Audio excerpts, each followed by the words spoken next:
आज हम लोग इस वीडियो में बात करेंगे, जानेंगे, समझेंगे प्रोमोटर प्लेजिंग के बारे में। यानी कि प्रोमोटर प्लेजिंग क्या है, किसे बोला जाता है, इसका मतलब क्या है, उसके बारे में जानेंगे, बात करेंगे।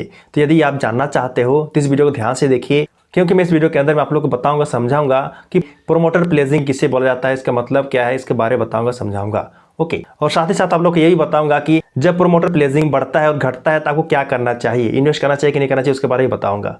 ठीक है, तो चलिए जाने। तो सबसे पहले जानते हैं कि प्रोमोटर का मतलब क्या है। प्रोमोटर का मतलब होता है कंपनी के फाउंडर, ओनर या मालिक जो कि उस कंपनी को शुरू किया है, उसी को प्रोमोटर बोला जाता है। ओके। और प्लेजिंग का मतलब होता है गिरवी रखना, किसी चीज को गिरवी रखने को ही प्लेजिंग बोला जाता है।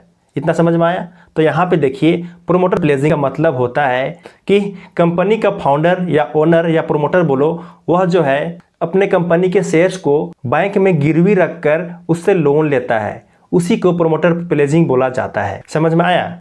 नहीं समझ में आ रहा है तो ध्यान से सुनिए और समझिए। जब किसी कंपनी को पैसे की जरूरत होती है ग्रो करने के लिए, आगे तक ले जाने के लिए, यानी कि नेक्स्ट लेवल तक ले जाने के लिए पैसे की जरूरत होती है, उस समय कंपनी जो है अपने कुछ शेयर्स को बैंक के पास गिरवी रखती है और उसके बदले बैंक उसे लोन देती है। और यहीं पे यदि कंपनी जो है बैंक से लोन लिया है उसको रिटर्न नहीं कर पाता है, यानी कि पैसा को वापस नहीं कर पाता है, तो उस समय बैंक जो है कंपनी का उस शेयर्स को बेच के रिकवरी कर सकता है अपने पैसा का। तो यही होता है प्रोमोटर प्लेजिंग। जिस प्रकार से कोई आम आदमी या फिर कोई बिजनेसमैन बैंक से लोन लेती है काम शुरू करने के लिए, बिजनेस करने के लिए, या फिर किसी भी पर्पस के लिए लेता है वह बैंक से लोन, उसके बदले उस व्यक्ति को बैंक के पास अपनी कुछ वस्तु को गिरवी रखता है, उसके बाद ही बैंक उसे लोन देता है। और यदि वह व्यक्ति बैंक को पैसा नहीं चुकाता है तो उस समय बैंक जो है उस वस्तु को बेच के अपने पैसा को रिकवरी करती है। इसी प्रकार से प्रोमोटर प्लेजिंग में भी होता है। ओके। तो इतना समझ में आया ना कि प्रोमोटर प्लेजिंग किसे बोला जाता है। तो चलिए अब जानते हैं कि प्रोमोटर प्लेजिंग जब बढ़ता है तो आपको क्या करना चाहिए और जब घटता है तो आपको क्या करना चाहिए, उसके बारे में जानते हैं। तो मान लीजिए कोई कंपनी का प्रोमोटर प्लेजिंग बढ़ रहा है, यानी कि उस कंपनी का प्रोमोटर जो है, ओनर जो है, बैंक से ज्यादा लोन ले रहा है और अपने कंपनी के शेयर्स को गिरवी रख रहा है और यह जो है बढ़ते जा रहा है, तो इस सिचुएशन में आपको जो है उस कंपनी में इन्वेस्ट नहीं करना चाहिए, क्योंकि इससे यह पता चलता है कि कंपनी जो है बहुत जल्दी डूबने वाला है, बहुत जल्दी बर्बाद होने वाला है, यानी कि ज़्यादा चांस है कि यहाँ पे कंपनी डूब सकता है फ्यूचर में, इसलिए आपको यहाँ पे इन्वेस्ट नहीं करना चाहिए।